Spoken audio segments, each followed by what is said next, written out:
طالبانو د پاکستان په امر جنرال موبین په ټولنیزو شبکو کې له فعالیتونو منع کړل. سلام، وخت مو په خیر. پام وکړئ د نن ورځې تازه خبر ته. په کابل کې سرچینې وایي چې د طالبانو استخباراتو ریاست د جنرال موبین په نوم د دغې ډلې رسنیز څېره په دې وروستیو کې نیول شوی و خوشي کړی، خو په ټولنیزو رسنیو کې فعالیتونه منع کړي دي.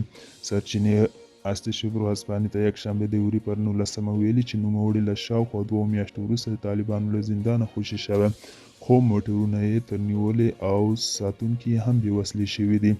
جنرال موبین د لیندۍ په 18 د پاکستان د جماعت علما اسلامي ګوند مشر مولانا فضل الرحمن ته د طالبانو بلنې په ځواب کې هغه قاتل بللی و. د هغه په خبره ملا فضل الرحمن په جمهوریت کې هم شریک و او د طالبانو د جهاد په نوم یې پیسې غلا کولي. له دغو څرګندونو وروسته د جمعیت علما اسلامي پاکستان په مشري پاکستاني پلاوي د مرغومي په 18 کابل ته راغی. دا مهال یو سرچینې اشتي شبرو هسپاني ته ویلي چې له طالبانو څخه د پاکستاني پلاوي یو غوښتنه دا وه چې په ټولنیزو شبکو کې د جنرال موبین پر فعالیت بندیز ولګول شي. د مولا فضل الرحمن په هکله د هغه له څرګندونو یو میاشتې وروسته طالبانو استخباراتو نوموړي د تیر کال د کب په 14 ونیوه.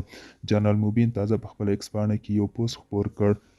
که څه هم د کوم کس نوم یې نه دی اخیستی، خو په خپل نوم یې د جعلي پاڼو د بندولو غوښتنه کړې ده. هغه په پوسټ کې چې پرون خپره شوه لیکلي دي: خیر د عذر او زارۍ درته کوم، د خدای لپاره زما په نوم اکاونټونه مه جوړوئ، زه د خپل ټولنیز ادرسونه ختموم. په ورته مهال سرچینه وایي چې د طالبانو هغه ساتونکي بېوسلې کړي او موټرونه هم ترې ضبط کړي دي.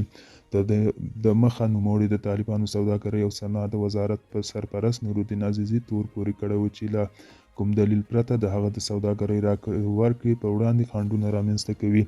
جنرال موبین د طالبانو د یو غبرګون پارونکې څېره ده چې ایران ته یې د هرمند حقابې په سر د هغه ګوتڅنډنه له ګڼو غبرګونونو سره مل و.